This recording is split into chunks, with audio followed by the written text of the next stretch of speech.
வணக்கம். திசைகளின் 10 மணி செய்திகள்.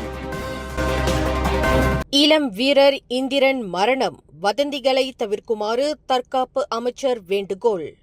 குவாந்தான் ராணுவ முகாமில் மயக்கமடைந்த நிலையில் மீட்கப்பட்டு உயிரிழந்த இளம் வீரர் கே இந்திரனின் மரணத்தில் சித்திரவதை அல்லது துன்புறுத்தல்கள் நடந்ததற்கான எந்தவொரு தடயமும் கண்டறியப்படவில்லை என தற்காப்புத்துறை அமைச்சர் டத்தோஸ்ரீ கலிட் நொர்டின் தெரிவித்துள்ளார். இன்று காலை மேற்கொள்ளப்பட்ட பிரேத பரிசோதனை அறிக்கையின் அடிப்படையில் இதனை உறுதிப்படுத்திய அவர், இந்த விவகாரத்தை யாரும் அரசியலாக்க வேண்டாம் என்றும் முழுமையான விசாரணை முடியும் வரை பொறுமை காக்குமாறும் கேட்டுக் கொண்டார். தேவைப்பட்டால் இதுகுறித்து விசாரிக்க தனி குழு அமைக்கப்படும் என்றும், ஜோஹர் பாசிர்குடாங் நாடாளுமன்ற தொகுதியில் பள்ளி மாணவர்களுக்கு உதவி வழங்கும் நிகழ்விற்கு பின் அவர் செய்தியாளர்களிடம் கூறினார். அதேவேளையில் தனது மகனின் மரணம் குறித்து தவறான வதந்திகளை பரப்பி ராணுவத்தின் பெயருக்கு களங்கம் விளைவிக்க வேண்டாம் என இந்திரனின் தாயாரான 52 வயது எஸ். உஷா உருக்கமாக கேட்டுக் கொண்டார். பினாங்கில் உள்ள தனது இல்லத்தில் செய்தியாளர்களிடம் பேசிய அவர், எனது மகன் துன்புறுத்தப்பட்டதாக வந்த செய்திகள்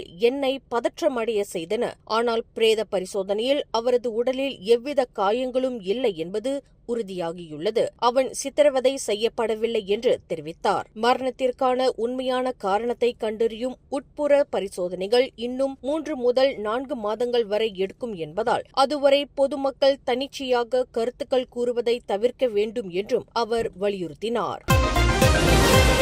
வரும் ஜூலை 12ஆம் தேதி நடைபெறவுள்ள ஜாசெகா கட்சியின் சிறப்பு மாநாடு ஒற்றுமை அரசாங்கத்தில் கட்சியின் பங்களிப்பு குறித்து அடிமட்ட தொண்டர்களின் கருத்துக்களை கேட்டறியும் ஒரு முக்கிய தளமாக அமையும் என சாவ் கன்யோ தெரிவித்துள்ளார். சுமார் 4000 பிரதிநிதிகள் பங்கேற்கும் இந்த மாநாட்டில் கட்சியின் தலைவர்கள் அரசாங்க பதவிகளிலிருந்து விலக வேண்டுமா அல்லது நீடிக்க வேண்டுமா என்பது குறித்து ஒரு வரலாற்று சிறப்புமிக்க முடிவு எடுக்கப்பட உள்ளது. இந்த மாநாடு வெறும் கண் துடைப்பு என்ற விமர்சனங்களை நிராகரித்த ஜாசேகா மத்திய செயற்குழு உறுப்பினரான சாவ் கொன்யோ, கட்சி எடுக்கும் முக்கிய முடிவுகளில் அடிமட்ட உறுப்பினர்கள் மற்றும் ஆதரவாளர்களின் குரல் எதிரொலிப்பதை இது உறுதி செய்யும் என்றார். புத்ராஜயாவில் கட்சியின் நிலைப்பாடு குறித்து முடிவெடுக்கும் போது தொண்டர்களின் உண்மையான உணர்வுகளை தலைமைத்துவம் செவிமடுக்க இது ஒரு உட்புற பொது வாக்கெடுப்பு போல அமையும் என்று அவர் தனது சட்டமன்ற தொகுதியான படாங் கொத்தாவில் சீன புத்தாண்டு உபசரிப்பு நிகழ்வில் கலந்து கொண்டு பேசுகையில் இதனை குறிப்பிட்டார். பினாங்கு மாநில ஆட்சிக்குழுவில் உள்ள ஜாசெகா உறுப்பினர்கள் தங்கள் பதவிகளை துறப்பார்களா என்ற கேள்விக்கு பதிலளித்த முதலமைச்சர் சாவ் கொன்யோ, இதுகுறித்து மாநாடு எடுக்கும் முடிவே இறுதியானது என்றார். கட்சியின் கட்டளைக்கு தாம் முழுமையாக கட்டுப்படுவதாக தெரிவித்த அவர், 4000 பிரதிநிதிகள் பங்கேற்கும் இந்த மாநாட்டின் முடிவு அரசியல் மாற்றங்களை ஏற்படுத்தக்கூடும் என தெரிவித்தார்.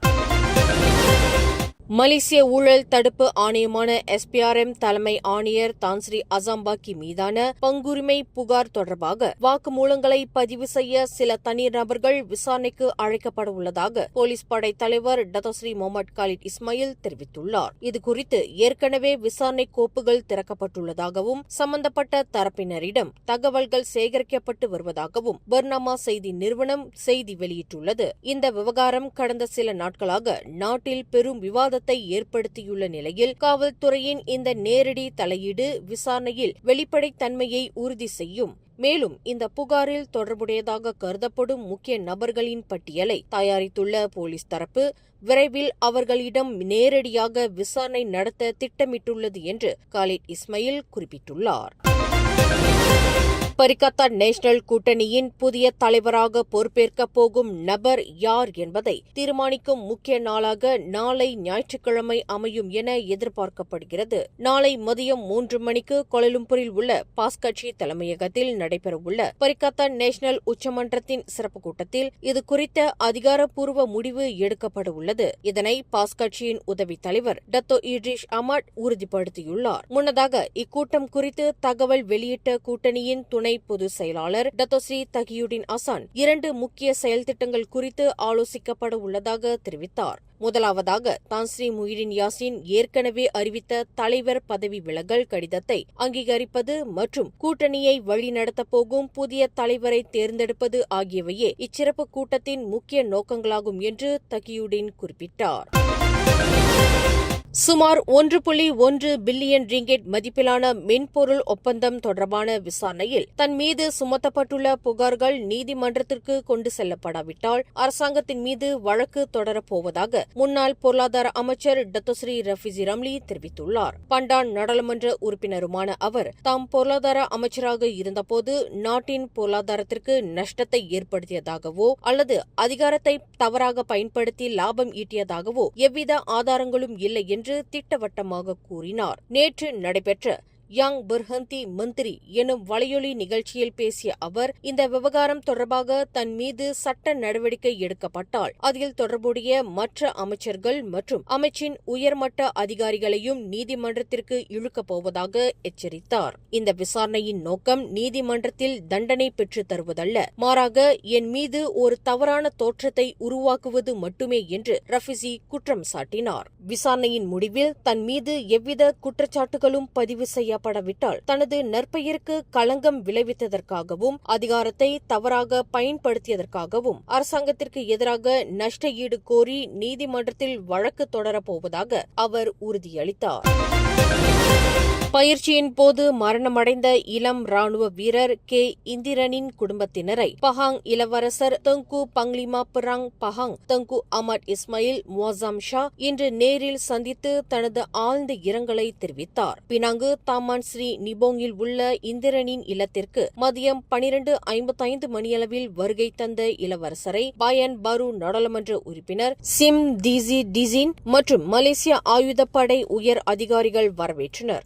நாட்டின் இறையாண்மையை காக்க தனது திறன்களை மேம்படுத்திக் கொள்ளும் முயற்சியில் இருந்த ஒரு இளம் வீரரை இழந்தது குறித்து இளவரசர் தனது வருத்தத்தை பகிர்ந்து கொண்டார். மறைந்த இந்திரனின் குடும்ப உறுப்பினர்களுடன் சிறிது நேரம் உரையாடிய அவர் அவர்களுக்கு தனது ஆறுதலை கூறினார். பஹாங் இளவரசரின் இந்த வருகை எங்களுக்கு பெரும் மன வலிமையை தந்துள்ளது. எங்களின் துயரத்தில் பங்கெடுத்த அவரது கனிவான உள்ளத்திற்கு மனமார்ந்த நன்றிகளை தெரிவித்துக் கொள்கிறோம் என இந்திரனின் தாயார் எஸ் உஷா நிகழ்ச்சியுடன் தெரிவித்தார். இந்திரனின் தந்தை காயம்பூவும் ஒரு விமானப்படை வீரராக பணியாற்றி விபத்தில் உயிரிழந்தவர் என்பதால் அந்த வீர குடும்பத்தின் தியாகத்தை பாராட்டும் வகையில் இளவரசரின் இந்த வருகை அமைந்தது. ராணுவ மரபுகளின்படி இந்திரனின் குடும்பத்திற்கு தேவையான அனைத்து உதவிகளும் முறையாக சென்றடைவதை உறுதி செய்யுமாறு அங்கிருந்த அதிகாரிகளுக்கு இளவரசர் அறிவுறுத்தினார். இந்த சந்திப்பு சோகத்தில் மூழ்கியிருந்த அந்த இந்திய குடும்பத்திற்கு ஒரு பெரிய கௌரவமாகவும் நம்பிக்கையாகவும் அமைந்தது. சபா மாநிலத்தில் இன்று பிற்பகல் வெள்ள நிலைமை மேலும் மோசமடைந்ததைத் தொடர்ந்து பாதிக்கப்பட்ட பகுதியிலிருந்து அதிகப்படியான மக்கள் வெளியேற்றப்பட்டுள்ளனர். அதேவேளையில் சரவா மாநிலத்தின் கூச்செங் பகுதியில் அதன் முதல் தற்காலிக நிவாரண மையம் அதிகாரப்பூர்வமாக செயல்பாட்டிற்கு வந்துள்ளது. சபா மாநில பேரிடர் மேலாண்மை குழு செயலகம் வெளியிட்டுள்ள தகவலின்படி இன்று மாலை 4 மணி நிலவரப்படி வெள்ளத்தால் பாதிக்கப்பட்டவர்களின் எண்ணிக்கை 4652 உயர்ந்துள்ளது. இன்று நண்பகல் வேளையில் இந்த எண்ணிக்கை 3768 இருந்த நிலையில் தற்போது கணிசமாக அதிகரித்துள்ளது. இதில் மொத்தம் 1799 குடும்பங்களைச் சேர்ந்தவர்கள் பீத்தாஸ், கோத்தாமருடு மற்றும் பைத்தான் ஆகிய 3 மாவட்டங்களில் அமைக்கப்பட்டுள்ள 25 நிவாரண மையங்களில் தங்க வைக்கப்பட்டுள்ளனர். ஊழியர் சேமநிதி வாரியமான EPF 2025 ஆண்டிற்கான லாப ஈவு தொகையாக 5.8 விழுக்காட்டிலிருந்து 6.3 விழுக்காடு வரை அறிவிக்கும் என எதிர்பார்க்கப்படும் நிலையில் சந்தாதாரர்கள் தங்கள் ஓய்வுகால சேமிப்பை பயன்படுத்துவதில் மிகுந்த எச்சரிக்கையுடன் இருக்க வேண்டும் என பொருளாதார நிபுணர்கள் வலியுறுத்தியுள்ளனர். மலேசிய பயணீட்டாளர் மற்றும் குடும்ப பொருளாதார சங்கத்தின் செயற்குழு உறுப்பினரான பேராசிரியர் டாக்டர் நோரட்லி ரிட்ஸ்வான் ஷா மொஹமட் டாலி கூறுகையில், லாப ஈவுத்தொகை அறிவிப்பு சேமிப்பை உயர்த்தினாலும் பண்டிகை கால செலவுகளுக்காக பணத்தை எடுப்பது, குறிப்பாக EPF-இன் 3வது கணக்கை பயன்படுத்துவது நீண்டகால நிதி பாதுகாப்பை பாதிக்கும் என எச்சரித்தார். ஓய்வு காலத்திற்கு பிறகு நிம்மதியான வாழ்வை உறுதி செய்ய ஒரு சந்தாதாரரின் சேமிப்பு குறைந்தது 6 லட்சம் ரிங்கெட்டை தாண்டி இருக்க வேண்டும் என்றும் அவர் சுட்டிக்காட்டினார். உலகளாவிய சந்தை நிலவரம் மற்றும் முறையான நிதி நிர்வாகத்தின் காரணமாக இந்த லாப ஈவுத்தொகை உயர்வு எதிர்பார்க்கப்பட்டாலும் அதனை அவசர செலவுகளுக்கு பயன்படுத்தாமல் சேமிப்பதே எதிர்காலத்திற்கு நல்லது என டாக்டர் நோரட்லி ரிட்ஸ்வான் மேலும் அறிவுறுத்தினார். பஹாங் மாநிலத்தில் எந்தவொரு தரப்பினரும் நிலத்தை சுதந்திரமாக ஆக்கிரமிப்பதற்கு உரிமை அளிக்கும் வகையில் பூர்வீக நிலம் அல்லது பரம்பரை நிலம் என்ற சொற்களுக்கு இடமில்லை என்று மேன்மை தங்கிய பஹாங் சுல்தான் அப்துல்லா வலியுறுத்தியுள்ளார். ஒராங் அஸ்லி சமூகத்தினர் நிலத்தை ஆக்கிரமிப்பதற்கான உரிமை 1954ஆம் ஆண்டு ஒராங் அஸ்லி சட்டத்தின் பிரிவு 6 மற்றும் 7 கீழ் அரசாங்கத்தால் அதிகாரப்பூர்வமாக அரசாணை வெளியிடப்பட்டால் மட்டுமே செல்லுபடியாகும் என்று சுல்தான் தெளிவுபடுத்தினார். முறையான எழுத்துப்பூர்வ அனுமதியின்றி நிலத்தை ஆக்கிரமிப்பதோ பயன்படுத்துவதோ அல்லது கட்டுப்பாட்டில் வைத்திருப்பதோ சட்டத்தின்படி ஒரு கடுமையான குற்றமாகும். நில ஆக்கிரமிப்பு என்பது ஒரு சிறிய விஷயம் அல்ல என்று குறிப்பிட்ட சுல்தான், இது நீண்ட காலமாக நிலவி வரும் ஒரு புற்றுநோய் போன்றது என்றார். இது நில நிர்வாக அமைப்பை சீர்குலைப்பதோடு சட்டத்தின் இறையாண்மைக்கும் மாநிலம் மற்றும் மக்களின் உரிமைகளுக்கும் எதிரானது என்று சுல்தான் வருத்தம் தெரிவித்தார். கடந்த ஆண்டு செப்டம்பர் மாதம் கோலாலம்பூர் தமன் ஷமெலினில் சக வாகன ஓட்டுநரை விளக்கு குழாயை காட்டி மிரட்டிய 30 வயது மதிக்கத்தக்க நபர் சுமார் 6 மாத கால தேடுதலுக்கு பிறகு போலீசாரால் கைது செய்யப்பட்டுள்ளார். கடந்த செப்டம்பர் 11ஆம் தேதி மாலை 4:28 மணியளவில் தனது குழந்தையை பள்ளியிலிருந்து அழைத்துக் கொண்டு குடும்பத்துடன் வீட்டிற்கு சென்று கொண்டிருந்த ஒருவரின் காரை வழிமறைத்து இந்த மிரட்டல் விடுக்கப்பட்டுள்ளது. செராஸ் மாவட்ட போலீஸ் தலைவர் ஏசிபி முகமது ரோஸ்டி டவுட் கூறுகையில், சந்தேக நபர் திடீரென புகுந்து காரை நிறுத்தியதால் மோதல் ஏற்படும் சூழல் உருவானது. பாதிக்கப்பட்டவர் அமைதியாக பேச முயன்ற போதும் அந்த நபர் ஆக்ரோஷமாக செயல்பட்டு விளக்கு குழாயை காட்டி மிரட்டியுள்ளார் என்றார். கடந்த பிப்ரவரி 10ஆம் தேதி கைது செய்யப்பட்ட அந்த நபரிடம் நடத்தப்பட்ட சோதனையில் அவர் ஏற்கனவே 10 குற்ற பின்னணிகளை கொண்டவர் என்பது தெரியவந்தது. இருப்பினும் அவரது சிறுநீர் பரிசோதனையில் போதைப்பொருள் உட்கொண்டதற்கான தடயங்கள் ஏதும் இல்லை. போக்குவரத்து நெரிசலில் ஏற்பட்ட ஒரு சிறிய புரிந்துணர்வின்மை காரணமாக இந்த சம்பவம் நிகழ்ந்துள்ளதாக நம்பப்படுகிறது. பிப்ரவரி 11 முதல் 12ஆம் தேதி வரை 2 நாட்கள் தடுப்பு காவலில் வைக்கப்பட்ட அந்த நபர் பின்னர் போலீஸ் ஜாமீனில் விடுவிக்கப்பட்டார் என்று ஏசிபி ரோஸ்டி டவுட் குறிப்பிட்டார்.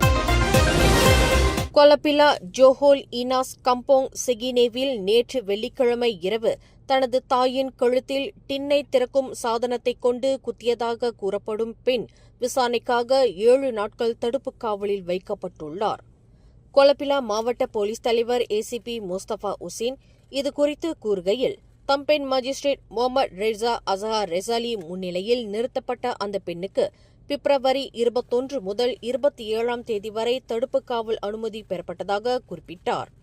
இருப்பினும் சந்தேக நபரான அந்த பெண்ணுக்கு மனநலம் சார்ந்த பாதிப்புகள் மற்றும் இதர உடல்நல கோளாறுகள் இருப்பதாக மருத்துவர்கள் கண்டறிந்துள்ளனர். இதன் காரணமாக அவர் தற்போது துவான்கோ அம்புவான் நஜிஹா மருத்துவமனையில் சிகிச்சைக்காக அனுமதிக்கப்பட்டுள்ளார். மஜிஸ்ட்ரேட் நீதிமன்றத்தில் நடைபெற வேண்டிய தடுப்பு காவல் நடைமுறைகள் அந்த மருத்துவமனையிலேயே மேற்கொள்ளப்பட்டதாக ஏசிபி முஸ்தபா குறிப்பிட்டார்.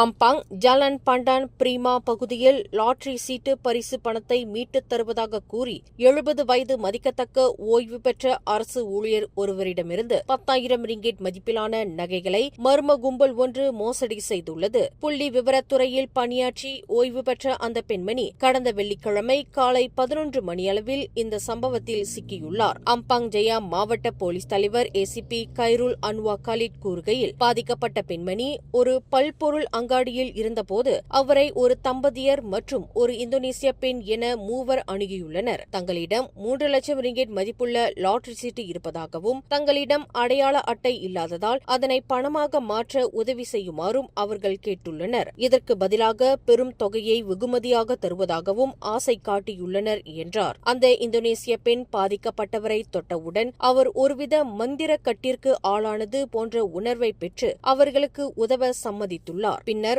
ஒரு புரோட்டோன் வாஜா காரில் அவரை பல இடங்களுக்கு அழைத்துச் சென்ற அந்த கும்பல் லாட்டரி சீட்டு காசோலையாக மாற்றப்பட்டு விட்டதாக கூறி நம்ப வைத்துள்ளது. அந்த பெண்மணி தப்பித்துவிட மாட்டார் என்பதற்கு உத்தரவாதமாக 30,000 ரிங்கெட் ஜாமீன் தொகை கேட்ட நிலையில் அவரிடம் பணம் இல்லாததால் தனது 10,000 ரிங்கெட் மதிப்பிலான நகைகளை அவர்களிடம் ஒப்படைத்து ஏமாந்துள்ளார் என்று ஏசிபி கைருல் தெரிவித்துள்ளார்.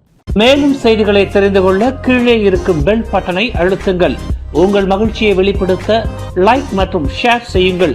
தொடர்ந்து திசைகளோடு இணைந்திருக்க சப்ஸ்கிரைப் செய்யுங்கள்.